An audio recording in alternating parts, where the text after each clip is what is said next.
Hey folks, Alan Hefner here with the Husted team coming to you today. This is 9 January 2024. So if I haven't already told you, Happy New Year. I am optimistically looking forward to a very successful 2024, and I hope you are too. That being said, there are a few changes that are anticipated in the not too distant future when it comes to the real estate market. So I wanted to go over a few things with you today, kind of make sure you're aware and be excited about some of the upcoming things that we should look forward to in 2024. All right.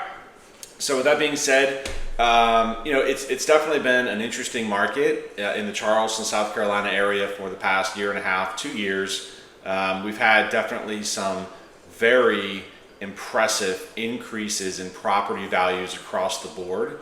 There are areas, for example, that would typically not see as much of a price increase as far as a property value increase that have seen drastic increases. So if you are a homeowner in the Charleston, South Carolina area and you purchased 4 years or more ago, you're definitely sitting in a very, very, very good position right now, as long as everything's good with the mortgage, of course.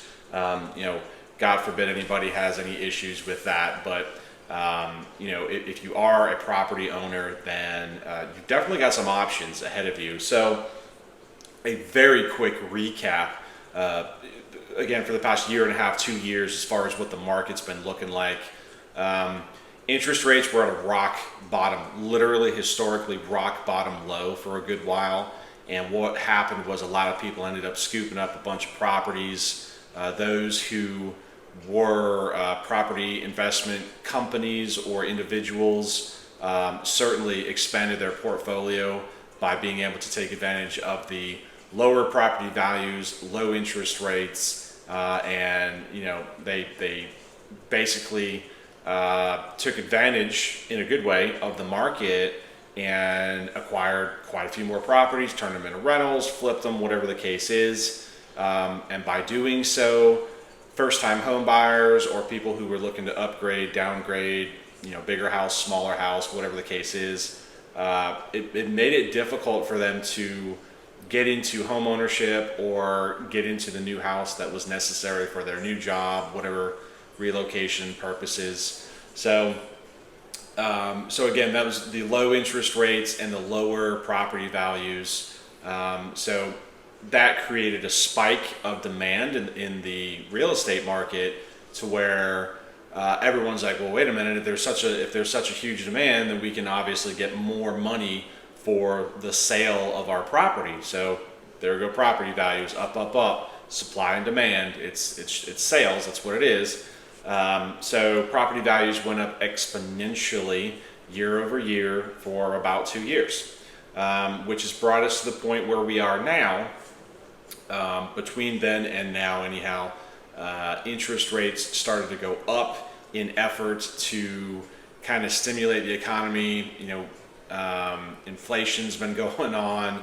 We've got several wars going on. So there's just been a lot going on in the world, let alone the market, the Charleston real estate market, that have caused quite a few spikes everywhere. So real estate market trying to compensate for that, trying to adjust for that. Property values did go up, but also real estate caused interest rates to go up. So mortgages weren't as easy to obtain, certainly not for first-time home buyers. And then new construction was trying to combat that with offering lower interest rates, more closing costs, et cetera. So now we are currently in a market where we still have low inventory, low pre-owned inventory. So I desperately need your home to go on the market today. If not yesterday, today. I cannot stress it enough. Now is the best time. If you're contemplating selling your house, now is the best time to do so. There is about to be a drastic shift in the market.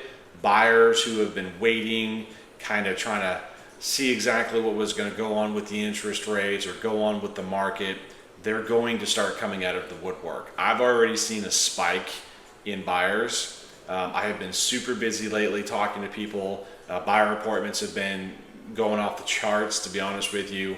I've been doing everything I can to try to encourage as many sellers to go ahead and move forward and list their property.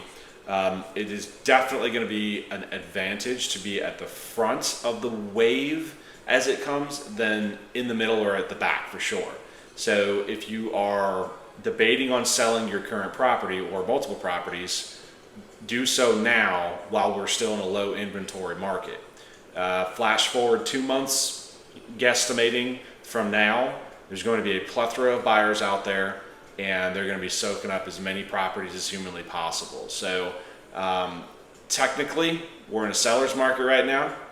Within the next few months, I'm strongly predicting that there will be a shift and we will be in a buyer's market. What's a buyer's market?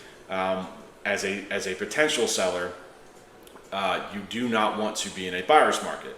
What that could entail is you're going to have not as many buyers looking at your property because there are way more properties available. For example, if for right now there are 50 buyers out there and they're looking to purchase pre-owned homes, and the current state of market, this is the reality, the current state of market is there is low inventory. So you've got these 50 buyers looking at potentially 10 different homes right now. Obviously, the sellers are going to have a little bit more of a leg up because there's more buyers than there are homes for sale. Now, if my prediction is accurate, within the next 2 months or so, there's going to be a plethora of pre-owned homes on the market with still the same amount of buyers or potentially more buyers, but nonetheless, there will be more pre-owned homes for sale. So you go from a situation, as a seller to where you've got multiple buyers looking at a few particular properties to after the shift, you've got multiple buyers looking at multiple pre-owned properties. So again, it's definitely better to be on the front of this wave as the change is coming than in the middle or on the back. With that being said, I anticipate property values to continue to rise, probably not as drastically as they have been. Interest rates are probably going to sit where they are right now. They might fluctuate a little bit up or down until probably towards Q3 or Q4 of 2024. So more towards the latter half of the year. At that point, I'm guesstimating maybe a little bit more of a drop, but nothing drastic. I think what we're seeing now with interest rates is what we're going to be seeing for a little while. So, if you're unfamiliar with the process as far as how to list your home, or if you're a first-time home buyer and you're looking to acquire property, guys, I'm a wealth of knowledge. I'm more than happy to help anybody with anything, even if we just have a conversation about how you need to get started, what you need to do to get the ball rolling. I'm here. I'm happy to help you with that. So my name's Alan Hefner with the Husted team. I'm here to help folks. If you're looking for something, if you know somebody looking for something, buy, sell, whatever the case is, I'm happy to help. Let's get started today. All right. Thank you so much. Bye-bye.